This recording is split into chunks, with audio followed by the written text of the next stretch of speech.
Assalamualaikum warahmatullahi wabarakatuh. Perkenalkan, nama saya Misrawati, saya dari kelompok 1 sebagai moderator. Yang saya hormati yaitu Bapak Sepri Yunaldi dan teman-teman semuanya. Dan rekan-rekan saya akan membacakan hasil diskusi kelompok 1, yaitu Rahmi Oktavia, Nia Fulma, dan Aziza Triutami. Assalamualaikum warahmatullahi wabarakatuh. Saya Rahmi Oktavia dari kelompok 1 akan membacakan laporan produk Kres-Kres. Yang pertama yaitu ada latar belakang. Untuk latar belakang, alasan nama ladrangnya sebagai usaha nama produk kami yaitu untuk membedakan usaha kami dengan produk lainnya dan juga sebagai ciri khas dari produk kami. Ladrang Kres-Kres ini dapat meningkatkan nilai tambah hobi dengan mengolahnya menjadi ladrang Kres-Kres dengan cita rasa yang khas.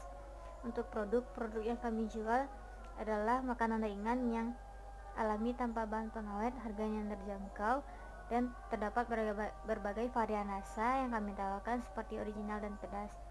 Untuk target, kami menargetkan mahasiswa universitas mahasiswa, tetapi tidak menutup kemungkinan untuk semua kalangan yang menyukai kue ladrang ini. Untuk konsep promosi yang kami lakukan yaitu melakukan personal selling dengan komunikasi secara langsung. Yang kedua, melakukan strategi word of mouth. Yang ketiga, melakukan promosi lewat media sosial. Media pemasaran yang kami gunakan untuk menjual produk kami yaitu melalui media sosial seperti Instagram, WhatsApp, Facebook, GoFood, dan juga yang produk media sosial lainnya.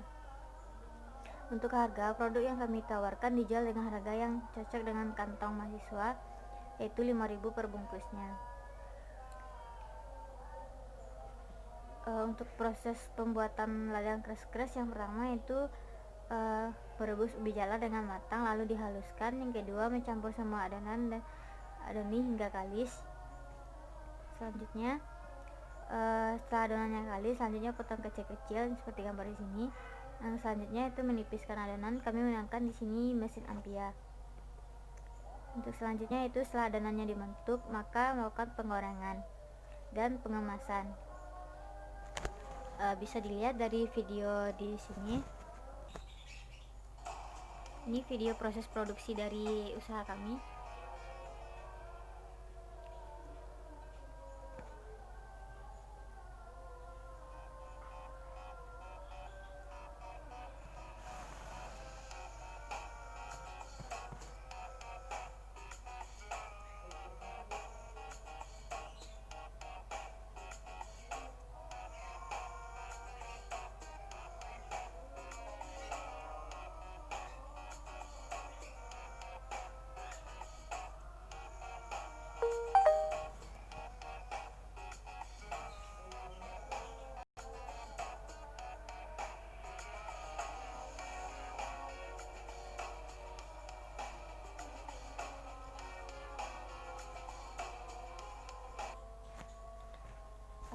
Baiklah, itu presentasi dari saya. Selanjutnya akan dijelaskan oleh teman saya.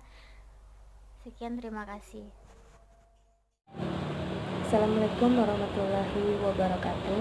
Baiklah, saya Nia Fulma akan melanjutkan hasil presentasinya yang sebelumnya telah dibahas oleh Rahmi Oktavia. Di sini saya akan menjelaskan tentang pembuatan label pada kemasan plastik. Pada pembuatan label pertama, kami hanya membuat label simpel tanpa memberikan logo universitas dan mahasiswa di atas serta pemberian komposisi di bawahnya. Pada perombakan kedua, kami memberikan latar belakang ubi serta pemberian logo universitas dan mahasiswa dan komposisi. Selanjutnya yaitu pada perombakan ketiga, kami memberikan logo universitas dan mahasiswa dengan pemberian warna serta komposisi dan beberapa varian rasa yang digunakan. Selanjutnya yaitu proses pemasaran.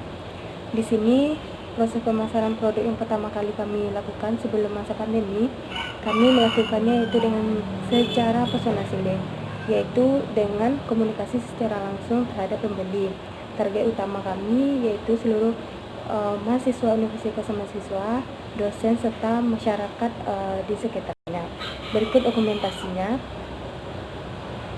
dokumentasi.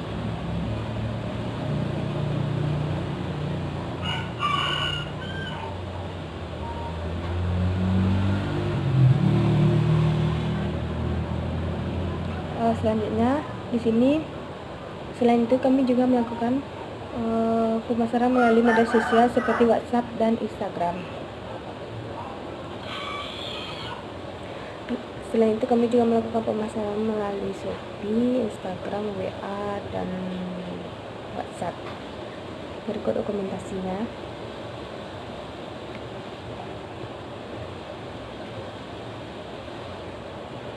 Dan setelah pandemi, kami melakukan perubahan dalam bentuk pemasaran yang nantinya akan dibahas oleh Saudari Azizah Triutami kepada Azizah dipersilakan.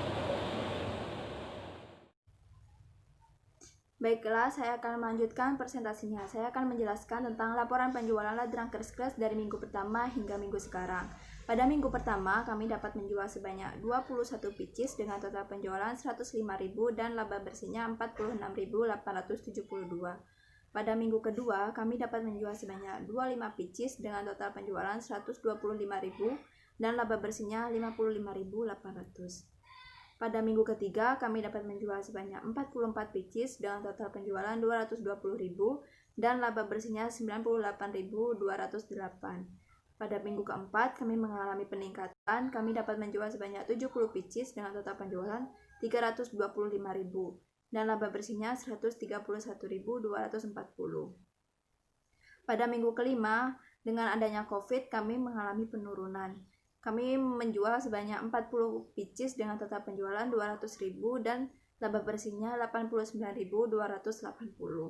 Pada minggu ke-6 kami dapat menjual sebanyak 57 pieces dengan total penjualan 285.000 dan laba bersihnya 127.224. Dan pada minggu ke-7 karena COVID semakin menyebar, kami meliburkan diri. Jadi kami tidak melakukan produksi.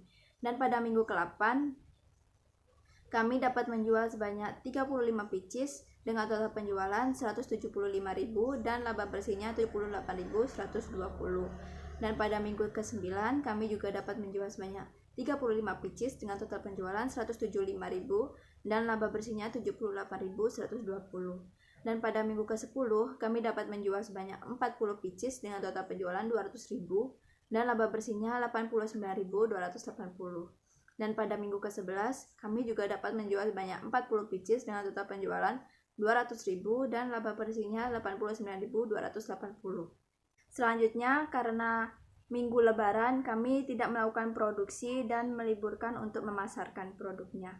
Setelah itu kami dapat melanjutkan produksinya pada minggu ke-12. Kami dapat menjual sebanyak 50 pieces dengan total 250.000 dan laba bersihnya 111.600. Dan pada minggu ke-13 kami juga dapat menjual sebanyak 50 pieces dengan total 250.000 dan laba bersihnya 111.600. Pada minggu ke-14 kami dapat menjual sebanyak 57 pieces dengan total penjualan 285.000 dan laba bersihnya 127.224. Dan total dari minggu pertama hingga minggu ke-14 yaitu sebanyak 564 pieces dengan total penjualan 2.795.000 dan dapat ditunjukkan dengan grafik seperti ini. Kami selalu mengalami peningkatan. Pada minggu kelima kami juga dapat mengalami penurunan. Lalu kami berusaha untuk meningkatkan penjualan lagi hingga minggu ke-14. Dan untuk pendapatan kotornya kami dengan pendapatan 2.795.000 dan modal atau harga pokok penjualan 1.561.152. Jadi menghasilkan laba sebanyak 1.233.848 dengan estimasi selama 14 minggu mencapai 17.273.872.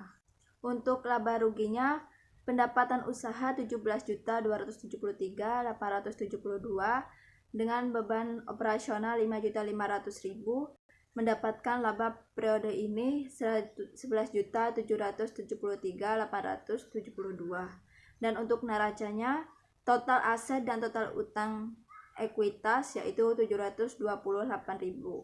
Untuk cash flow-nya sampai minggu ke-14 yaitu mencapai 11.992.872 yang dapat ditunjukkan pada. Dan selama pandemi ini kami melakukan inovasi penjualan. Selain melakukan dari Instagram, WA, atau sosmed yang lain, kami juga melakukan penjualan melalui platform Shopee dengan keunggulan gratis ongkir. Dengan begitu banyak konsumen dari luar kota yang dapat menikmati produk kami. Ini salah satu testimoni yang penjualan kami dari Shopee. Jadi kesimpulannya, usaha ladrang ini cocok untuk usaha homemade dengan modal sedikit. Karena dilihat dari progres penjualan kami selalu mengalami peningkatan dan hasilnya juga memuaskan. Hanya saja dengan adanya wabah COVID-19 ini, usaha kami sedikit terkendala. Dan diharapkan setelah wabah COVID ini berakhir, usaha kami juga akan tetap berjalan. Terima kasih, itu saja yang dapat saya sampaikan. Saya kembalikan kepada moderator. Terima kasih atas kesempatan untuk kelompok 1 membacakan hasil diskusi kelompok 1. Baik dan kurangnya mohon dimaafkan. Wabillahi wa taufiq wal hidayah. Assalamualaikum warahmatullahi wabarakatuh.